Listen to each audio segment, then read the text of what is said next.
យ៉ាមិនក៏មិនធ្វើអញ្ចឹងពីយូរណាស់មកហើយ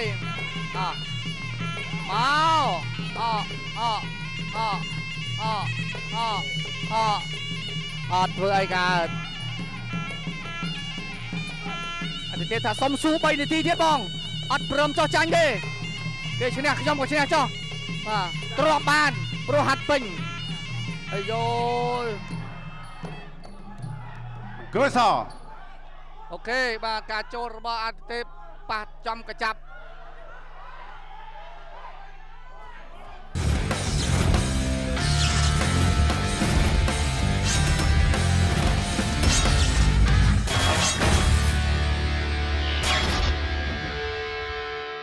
ខ្ញុំបានសូមជូនសមាជិកកីឡាករបង្គោលក្រហមគេស្លៀកខោពណ៌ក្រហមអាយុ23ឆ្នាំកម្ពស់ 1m70 ទម្ងន់ 63.5 គីឡូក្រាម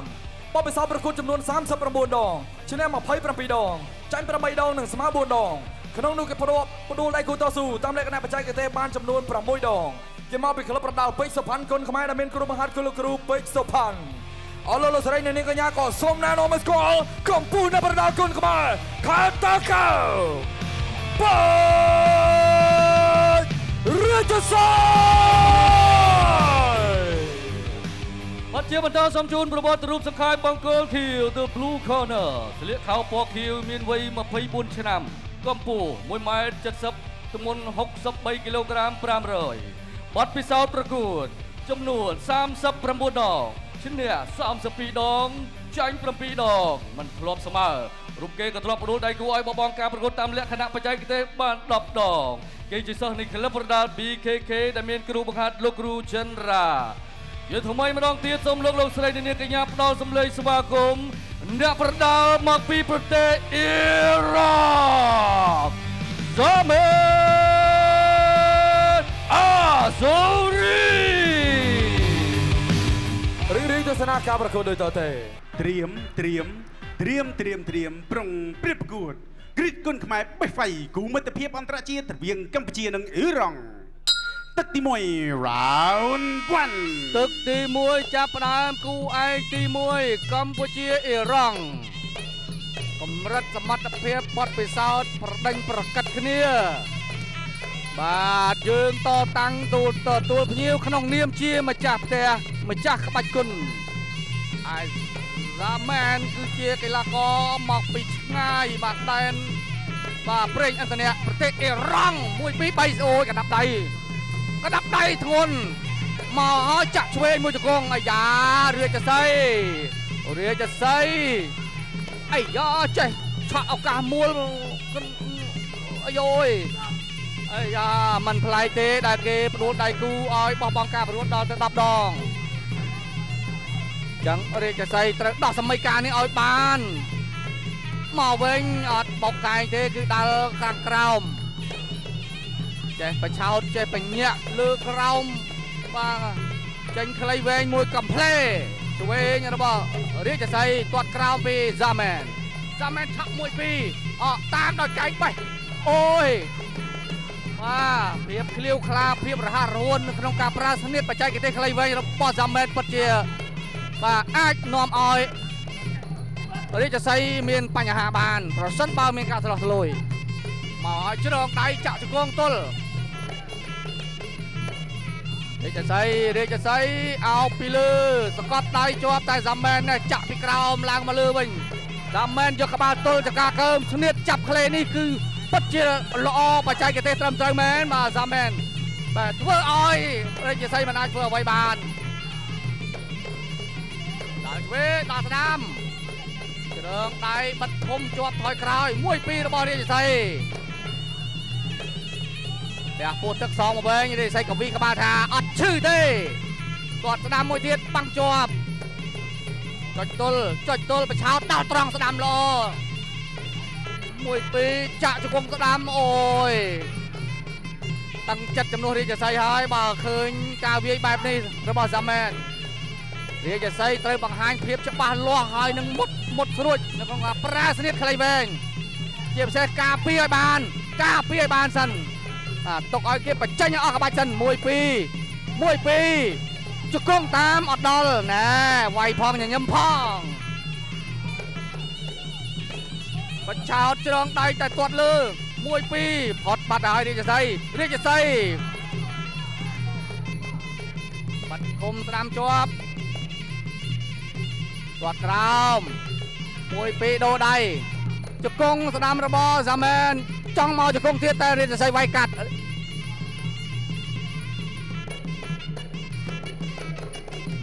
โอ้ยงานตกสันตามตาตะกอกนี่ ទី2 round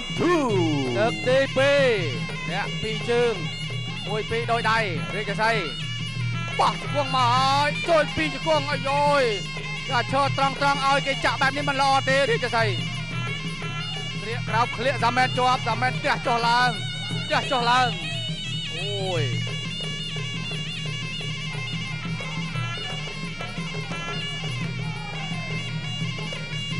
បាយមួយពីរអត់ដល់ចូលពោះទឹកឆ្វេងពីសាមែនអូយមួយដៃដូរមួយជង្គង់អាចា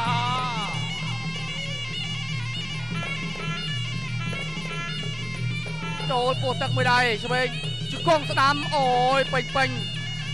រាជសីចូលមួយទៀតក្លេកកណារើអត់រួចទេចាប់បែបនេះបាទអូនមើលការចាប់របស់សាមែនបាទរៀនសូត្រតាមគេចំណុចល្អការចាប់បែបនេះគឺដៃគូធ្វើអ្វីមិនបានទេក្លេកករុញក្បាលអាប់ជាមួយនឹងចការកើបែបនេះបាទតែហើយបាទរាជសីដោះសម័យកាលនេះឲ្យចែក1 2ចាប់កកបានចាក់ទៀតចាក់ទៀតលោកម៉ែនវណ្ណារុញផ្អាប់បំបាយ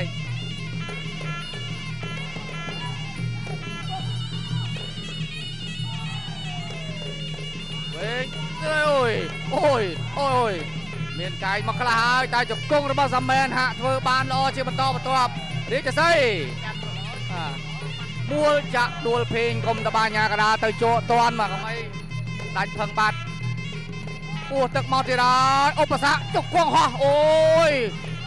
ចូល1 2 3អត់អីញញញែមព្រោះដឹងតែកណ្ដាប់ដៃរាជសីរៀងស្ទើរកម្លាំងទៅហើយកែងអូយរាជសីធ្វើការធ្ងន់ហើយបាទវាយបែបនេះមកចាប់បែបនេះគឺចប់ហើយបាទរាជសីយ៉ាប់ហើយបើមិនធ្វើអ្វីមួយយ៉ាងទេឆ្វេងស្រាលពោះទឹកទៅទៀតហើយទាញចាក់ជង្គង់អីយ៉ាបញ្ហាធំហើយបាទបញ្ហាហើយពេលនេះ1 2 3 4អត់អីទេដឹងថាដៃរាជសីមិនធ្ងន់សាមែនជាយាមរកឱកាសវាយជង្គង់តែអត់បានសម្រេចញាកដាលរុញបបែក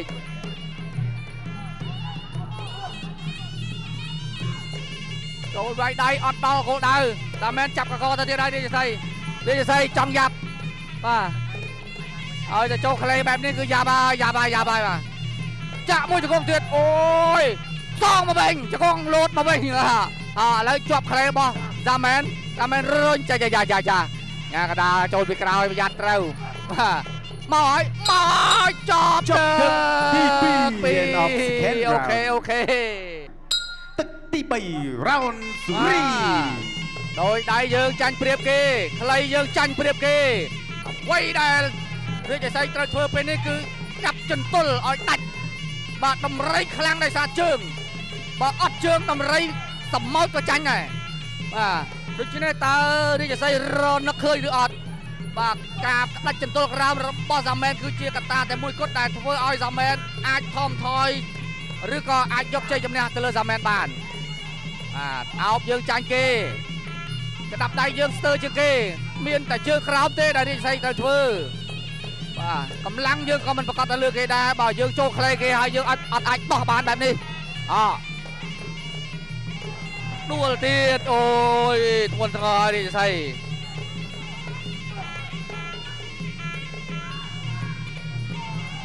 ចូលជង្គង់ទៀតហើយជង្គង់សងកែងបេះរបស់សាមែនចាប់ហើយបាទចាប់ហើយតាមវាយពោះទៀតតែរាជសីថយអត់នៅឲ្យវាយទេមកជង្គង់អូយមកឲ្យកែងបុកទៀតអូយ